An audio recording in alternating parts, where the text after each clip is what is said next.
On another episode of What in the Hot Crispy Kentucky Fried Fuck, I want to talk about Ed McMahon. Now, I've known about this for a while, and I just haven't talked about it, but it showed up so many times in my video yesterday about the Mandela effect that I thought, why not? Because none of us want to live in this glitchy-ass multi-universe alone, so come with me. You guys remember Ed McMahon, right? I remember him. We all remember him. You know, the old guy that would roll up to random houses with a camera crew, a bunch of helium balloons, and a check the size of a twin mattress? The guy that was the face of Publishers Clearinghouse. And we all grew up thinking that if we peeled that big gold circle off the junk mail, licked the envelope, and prayed a lot, that he would show up at your front door to make your mother rich while she stood in her nightgown sobbing on the front lawn. But now they want us to believe that he never worked for Publishers Clearinghouse. That instead he worked for some knockoff brand called American Family Publishers. I've never heard of you, not one time. You sound like the Temu version of sweepstakes. They also want us to believe that Ed McMahon never delivered any checks to anybody's house. Then who was delivering the checks? Some guy driving a fucking old rebuilt Dodge with one balloon tied to his antenna? No, it was Ed, the guy with gold jacket energy and the "you're a millionaire now" smile.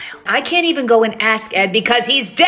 They're always dead. That just makes it feel like a conspiracy theory wrapped up in a fever dream. Like somebody scrubbed the footage and said, move on. I will not, thank you. And while we're losing our grip on reality, can we talk about the dollar sign? The one I remember had 2 lines, not one. Now it's just got one lazy noodle of a line like it gave up halfway through. And to the people that keep putting the dollar sign after the number instead of before, you are the reason that I clench my jaw at night. The dollar sign goes in the front. That's how it's always been. We're not animals. Look, I don't know what timeline we're in or who messed with the simulation, but in my timeline, Ed McMahon worked for Publishers Clearinghouse, and the dollar sign had 2 lines, period. And if anybody sees Ed in another dimension, you tell him that we remember.